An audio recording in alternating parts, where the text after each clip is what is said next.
It's just so weird to have a guy like that amongst us. Yeah, you know? Especially have him as your boss.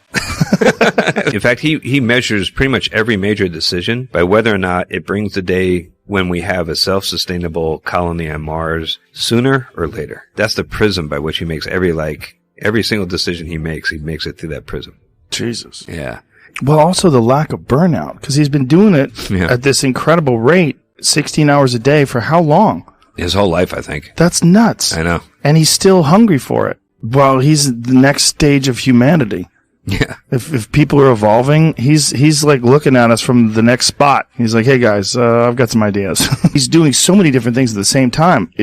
It's almost impossible. I don't understand how he does it. Yeah, I've seen him do it, and I still don't understand it. But he's so driven, and he's such a smart guy, and he's really the most driven person I think I've ever met. I'll give you a story to kind of illustrate it. Once, when I first got hired by SpaceX, we did an interview with 60 Minutes, and they interviewed Elon and myself, and Scott Pelley was the anchor. He talked to us, and he said to me, "Why did you leave NASA and come work for SpaceX? You had like the best gig in the world, going up on rockets and stuff. Why would you do that?"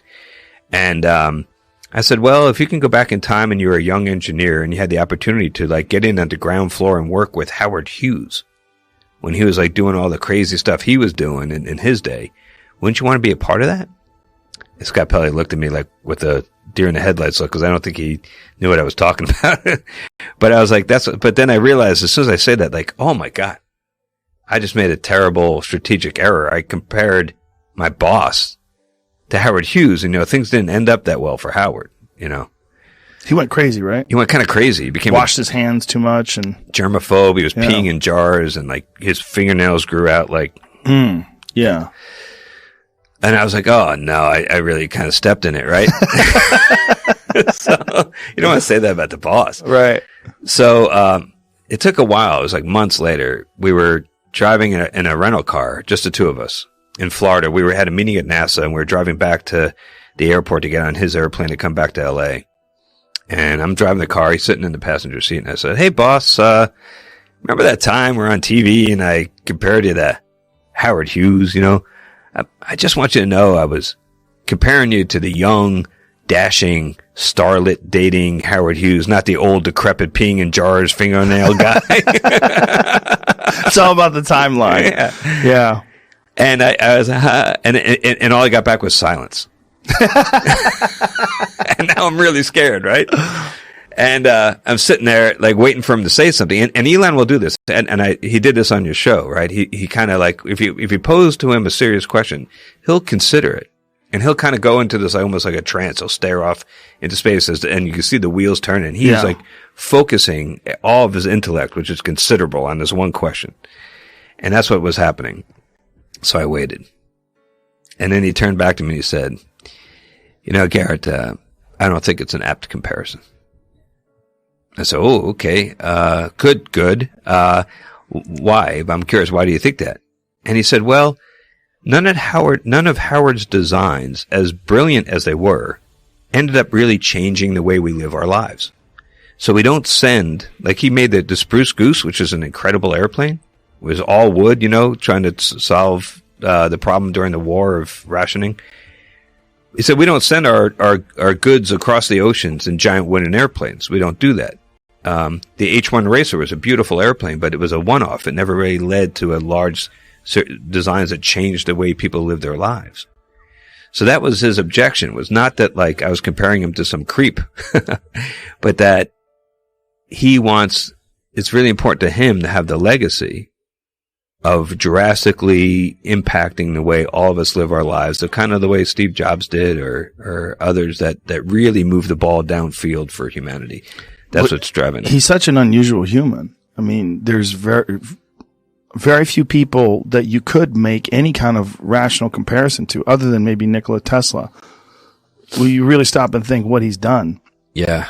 And the fact that he does them all simultaneously, that he's involved in the Boring project, he's involved in Tesla and SpaceX all simultaneously, and Tesla Home, solar, all the the solar panels and the making solar tiles for roofs, and he's doing so many different things at the same time.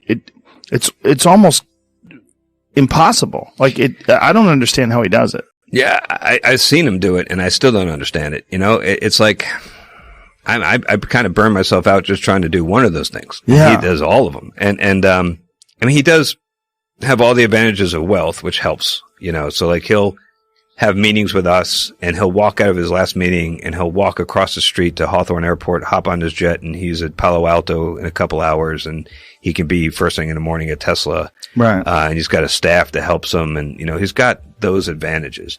But that isn't in any way describe what or that doesn't explain why he's able to do what he does. I don't know how he does it, to be honest. Well, he's the next stage of humanity. Yeah. If people are evolving, he's like looking at us from the next spot. He's like, hey guys, I've got some ideas. Yeah. I mean, he's just an idea factory, and what's really remarkable to me is the breadth of his knowledge. I mean, I've met a lot of super smart people, but they're usually super smart on one thing. And he's able to have conversations with our top engineers about the software and the most arcane aspects of that. And then he'll turn to our manufacturing engineers and have discussions about some really esoteric welding process for some crazy alloy. And he'll just go back and forth. And his ability to do that across all the different technologies that go into rockets and cars and everything else he does, that's what really impresses me. Well, also the lack of burnout, because he's been doing it at this incredible rate, 16 hours a day for how long? His whole life, I think. That's nuts. I know. And he's still hungry for it. And he's still taking on these new projects and new ideas. And it's just so weird to have a guy like that amongst us. Yeah. You know? Especially have him as your boss. It was really weird. Have you talked to him at all about simulation theory? We never, the thing is, every time I talk to him, we focused on, and this is what he does, you know, he focuses on the thing that we are working on. Mm.